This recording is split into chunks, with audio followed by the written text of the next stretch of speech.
this is my little ham shop. So this is my little scamp camper. I've just kind of got crap stuck in here.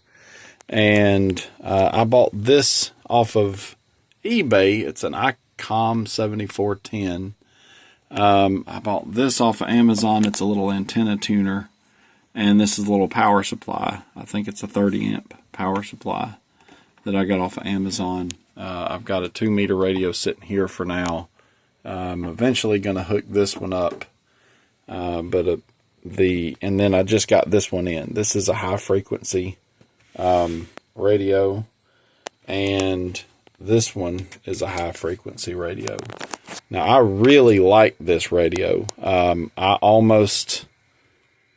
It was kind of a impulse buy because I wanted a high frequency radio. I paid $800 for it and worth every penny. Everybody I've talked to said that it comes in really well, good signal. And I'm just using some coax going, and really I'm not even using the tuner. I've got it in bypass mode usually. And just for now, I just got this one in, so I've just got it run directly to my antenna for now. But the idea is eventually this is going to be my home unit. And this is going to be my mobile unit to go in here. It's just a lot smaller.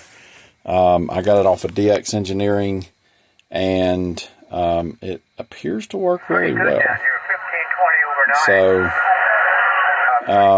right now I'm just listening in and fiddling with it, just trying to learn the radio. But I am so far really impressed with this little radio. Really good reviews.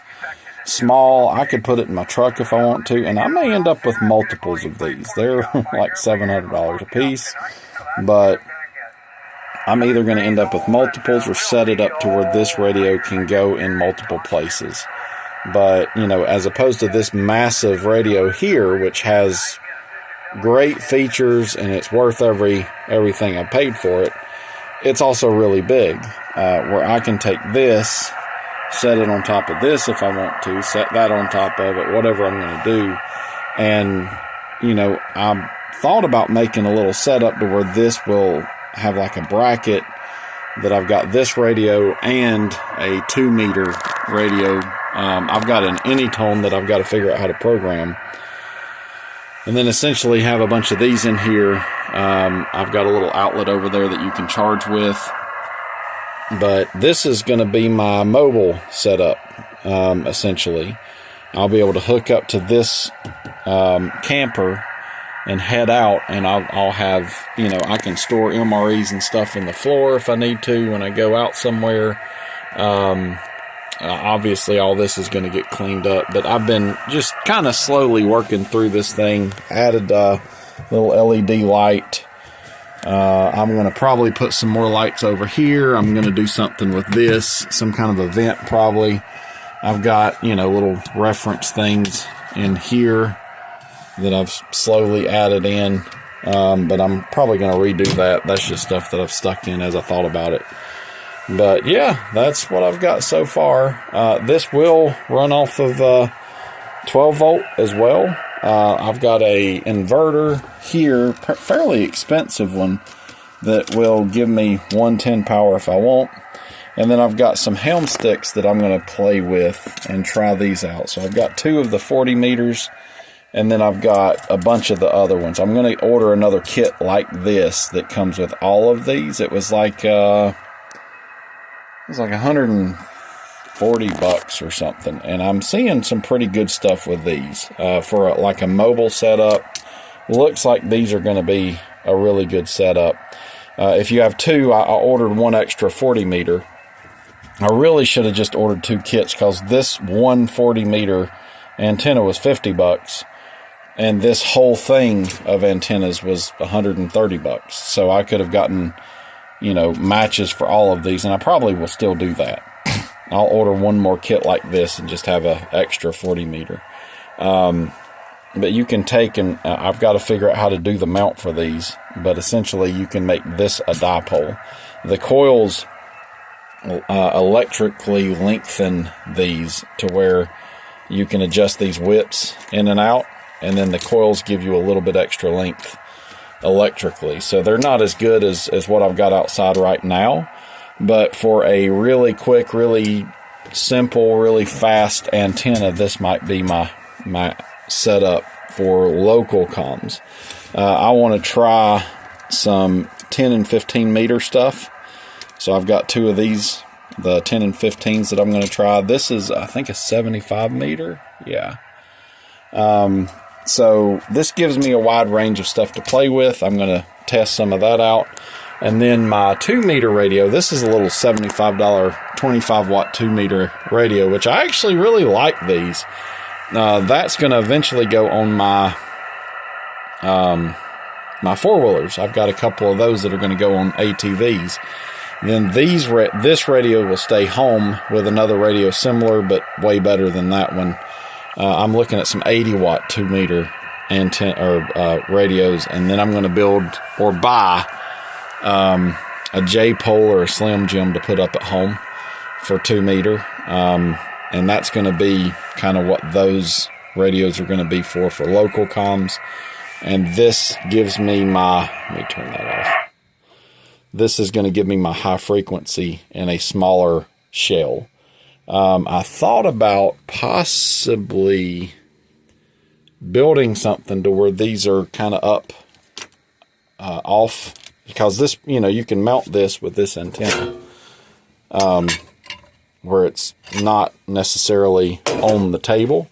So I thought about building something maybe that makes this more of I could either pick up all the radios and just move them somewhere and just have an antenna hookup.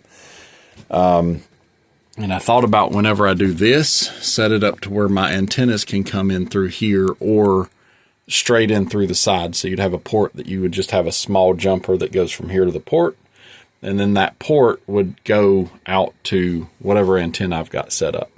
So do like some kind of a deal out there where it's got like a rain cover, so you can bring your antennas up and plug it in, and then you have a cover that goes over everything, and have an option for, maybe 4 different antennas out there. So one for 2 meter, one for high frequency, and then maybe multiple types of antennas. So like if I wanted to set up different bands of antennas, I could possibly do that. Or if I've got like a fan dipole antenna, I could use that. But yeah, so far I like this radio. I'm going to play with this one. I've reached Texas. So this is 100 watt and this is 100 watt. That's one of the reasons I like this. This one you can see has got way more buttons on it, so it's a little bit easier to use. I did get me a little keyer for Morse code that I'm going to eventually try to learn Morse code at some point too. But, if that isn't here, then I've got basically this, and that little thing over there, where if I'm using, say, a generator, it will be powered through 110, or eventually I'm going to have some kind of a little bit more robust 12-volt setup, where those Robinson power, whatever you call them, where I can essentially just plug 12-volt stuff in and it gets a good, solid connection. What I might do is build something to where you have this and a 2 meter and whatever else, maybe a tuner, all sort of in something with a handle on it, so you can just kind of pick it up, set it out of your way, and this turns into a bed. So if I'm somewhere and I want to camp, I can quickly move all this crap off the table. Right now it's just sort of permanently there, but eventually I'd like to be able to camp in this as well as use it as a home base during the day. More for like disaster recovery. One of the reasons I'm doing all of this, where all of this was kind of born, was Hurricane Helen in western North Carolina. We went out and tried to help some people, and I found out really quickly that without comms, we were basically useless. If we would have just had one of these little radios here, we could have actually done some good. We could have heard some people on the Mount Mitchell repeater out there. We could have talked to different people. We could have coordinated all through a radio just like that you can get for, $25, $30. Or actually the little small UV, this is a 5RM, and they're good radios, but I actually like the smaller one. I've got one in the truck. I don't have one in here. But just the UV5Rs, from what I've seen, are really handy, and they're cheaper. The one thing I really dislike about these is the display turns off like this, and you have to hit a button to see it. And the other ones are more like kind of like this display, where it doesn't necessarily need a black backlight to be viewed. So, but yeah, I've been learning high frequency here. I'm trying to figure out some stuff. One of the reasons I went ahead and bought an extra one of these is I'm going to put this one in the house and then take this one with me to different places and see if I can connect back and forth. Use some kind of a thing where I can just leave this tuned into, say, a certain frequency, and I can, remote into like a camera or something and just see if I'm coming through with this radio. So set that up for listening, see if I can transmit, and I can see, hear back and forth. My kids, I'm trying to get them to get their license. So I gave them all 3 months to study for it. And we're going to try for that in February or before. And I would like for them to be able to use these, because I'm just from what I'm seeing, it just makes sense to know how to do this. These radios are not phones. You're not going to be able to walk out to this radio and go, okay, I want to call 911. You have to understand a little bit about what all this is.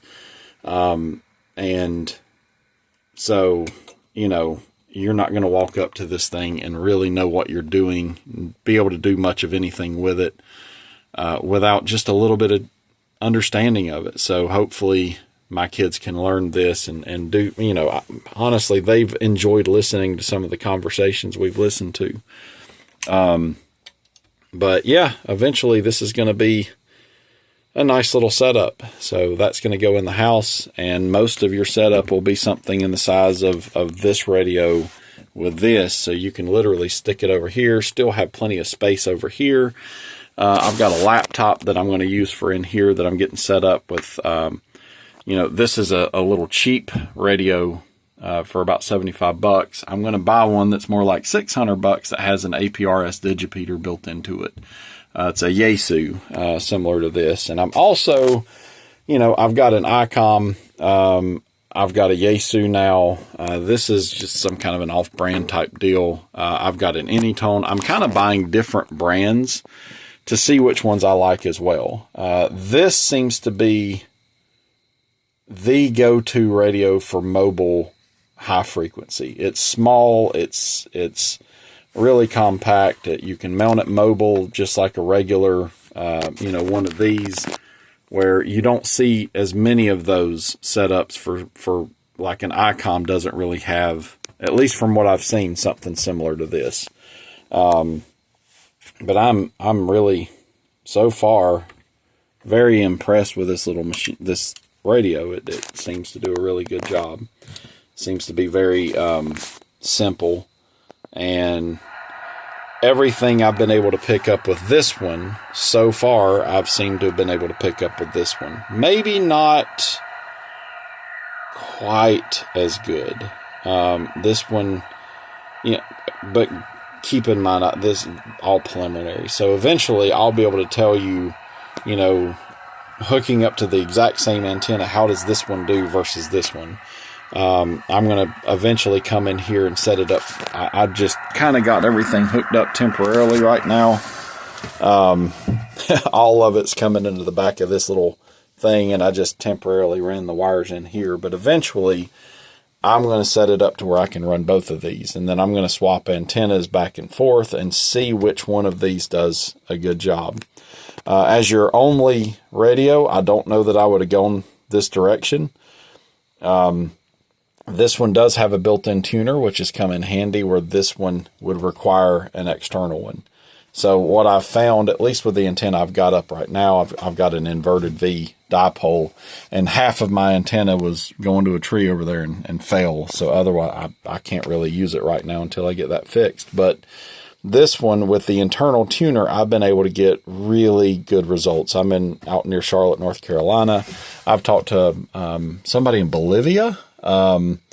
And most of this is on 20 and 40 meter. But I've talked all over the U.S., north and south of the U.S. I've talked to Virginia, California, Texas, Arkansas, Louisiana, Florida, just all over the place with that radio with just the built-in what it's got.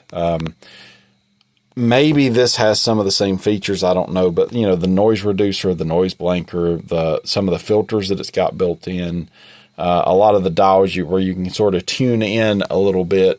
I really like the way that one works.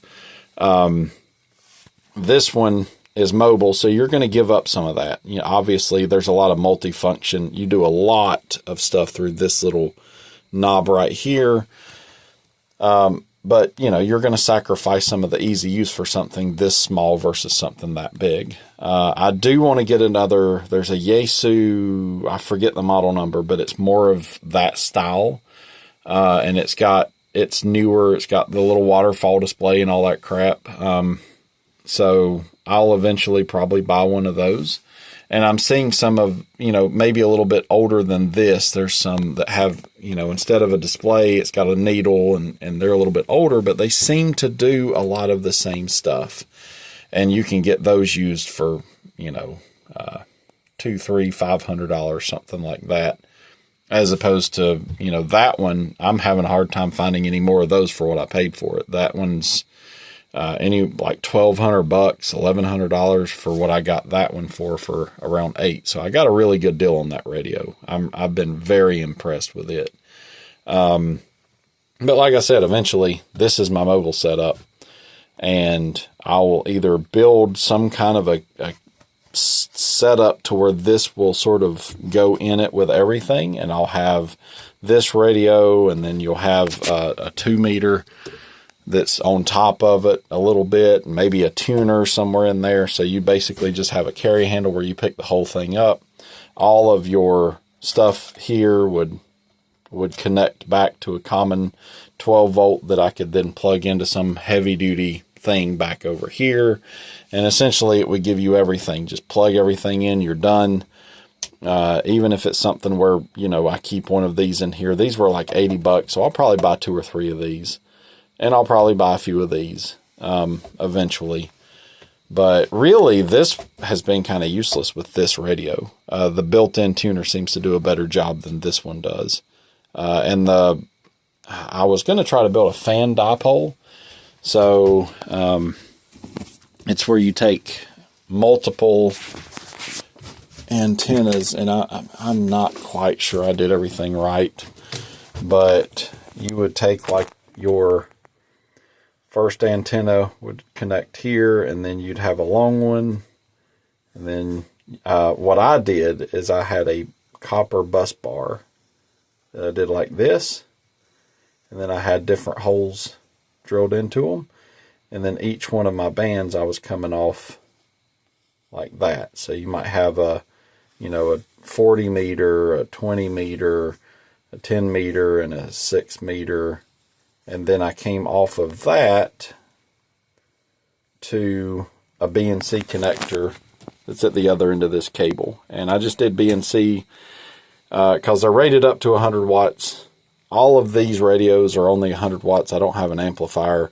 It's really quick, really easy. And when I get done, I just disconnect it really fast. So I just got some adapters to BNC for all of these. And I don't have to worry about lightning hitting my radios when I'm not in here. But I just took a piece of ABS material and laser cut it with my diode laser. I'm not even sure if I was supposed to, but it cut it. Took a few passes. But it was 1/4 inch ABS that I cut these holes in. And then I took some copper strips and essentially came down to BNC. And that's what my stuff is connected to. So I tried 40, 20, 10, and so on.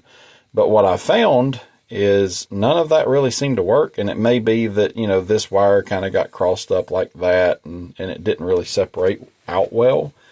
But when I just put the 40 meter up and I took all of these off, I can do 40 and 20 meter really well with that antenna.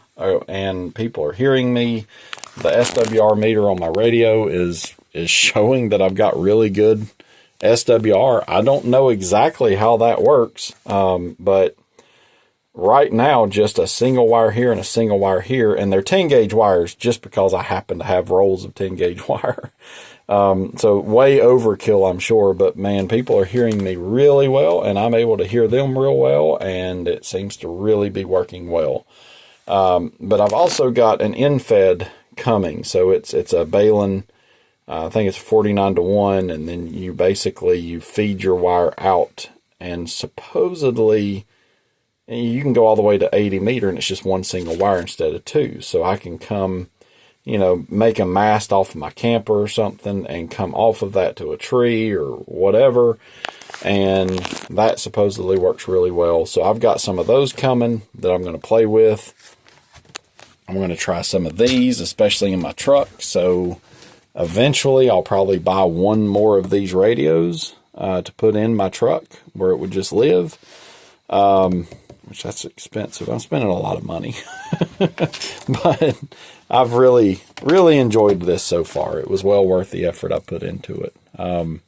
But I've got 700 and something there. I've got basically 100, 75, 800 and something dollars.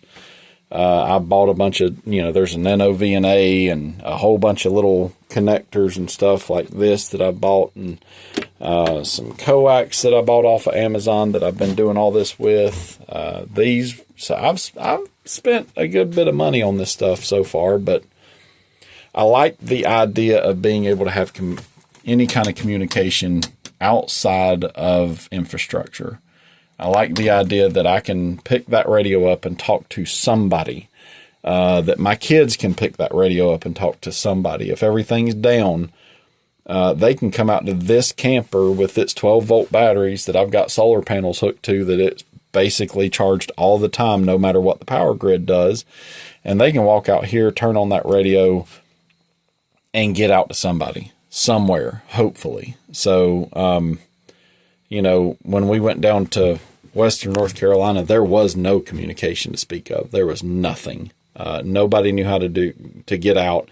And even the disaster relief organization we went with, they were asking us for our cell phone number so they could call us. And it's like, we have no service. How are you going to call us? And honestly, it was really surprising how there just didn't seem to be a comprehension that that's a useless thing to do when there's no cell phone towers. So with this in place, I've got a little street and trail dirt bike that I bought and a four-wheeler. I can hook to this camper and fill it with supplies if I need to. It pulls behind my truck. And I'm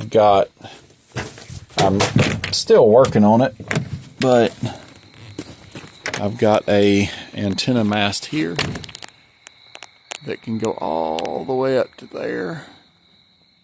And just temporarily, there's my little solar panel right now, but I'm actually going to get 5 more of these.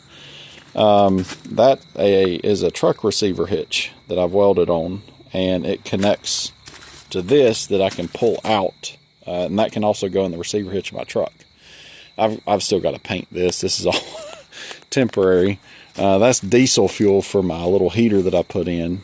And then I've got this that comes through here, and I'm actually going to do this on all 4 corners of the camper, where eventually I'm going to put some kind of a mesh across the top, a wire mesh that will work as a ground plane for any other antennas I put on top.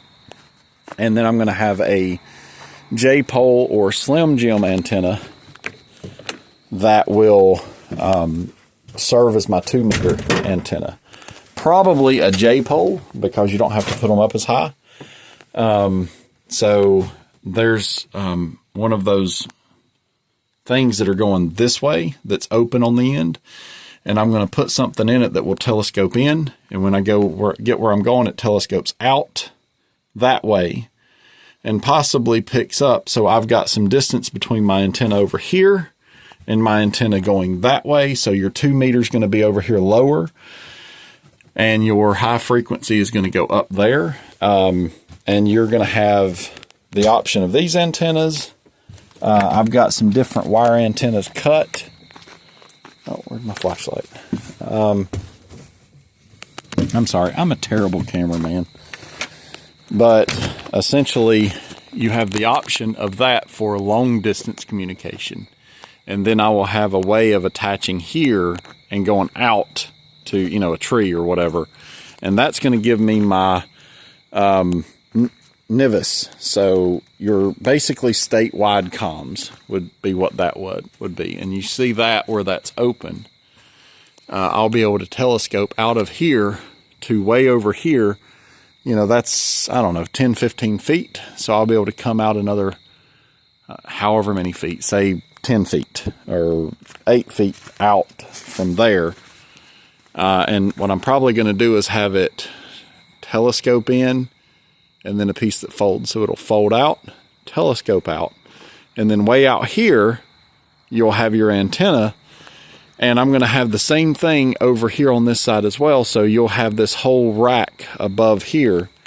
And you can see how I put that in. I made a little mount here, welded it on, and then that socket's down in there. And I'll do the same thing for this side as well. And basically you'll be able to get really good reception out of this thing. It'll be quick to set up, and depending on where you set up, if I wanted to say do NIVIS, then literally it's just coax coming out and you run it I think it's 1/10 of a wavelength above the ground, so 8 to 20 feet up essentially.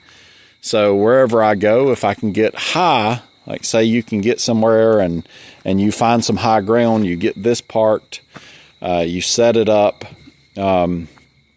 and essentially you've got an antenna that can go up. You've got a NIVIS antenna that can go up, straight up into the atmosphere and bounce back down for local comms. Local being, you know, inside of 300 yard or 300 miles. And then you've got 2 meter that's going to do your APRS, your local, just talking to assets here. And essentially I'm buying some like 6-pack of the Baofeng radios. And I know they're not the best thing in the world, but they're cheap. I can hand them to people and we'll at least have comms. So they're cheap enough that I can say, here's your radio. You take it with you and your guys with your chainsaws and your 4-wheelers or whatever, and you can communicate with me back here. I'm also going to build a repeater to where maybe if I can't get this to high ground, I can get a repeater to high ground and feed it with solar.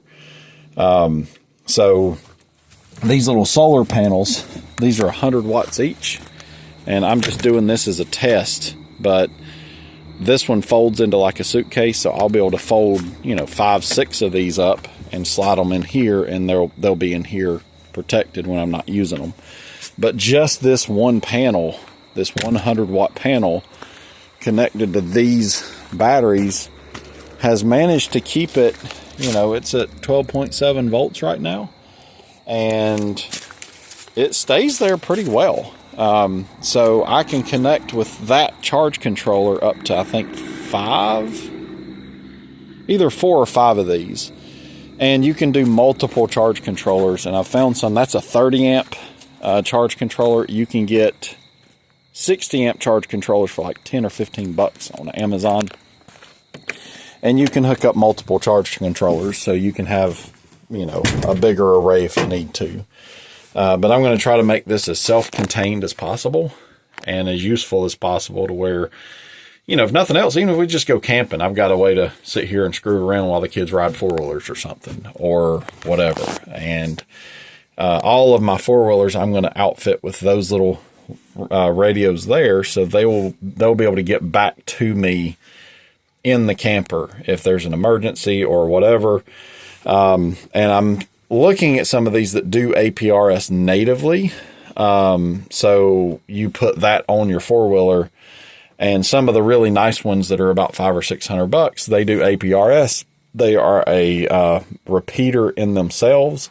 So essentially, if you get your 4-wheeler to high ground, your 4-wheeler becomes the repeater as well as, so essentially if say you've got a crew of people that have these radios and a four-wheeler with an APRS repeater enabled, really nice one of those with, say, a little extra battery power to it. That repeater, if, you know, you've got people, oh, wrong charger. If you've got people and say this is your mountaintop and you've got people over here and people over here, and your four-wheeler's here, your four-wheeler will allow them to communicate. And then if, say, over here in this valley is where my camper is, you can communicate with this and ties in all of this. So you've got a pretty decent amount of communication built into a small package. So, but yeah, if you're not into ham radio and you want to spend a whole lot of money, go ahead and get into it. So if you do, my call sign, I don't know if I want to give that out on the air right now, but I get in touch with me. I'll give you my call sign. Maybe we can get on the air sometime and talk on 40 meters or whatever. So you guys have a great day. And I will talk to you later. Bye.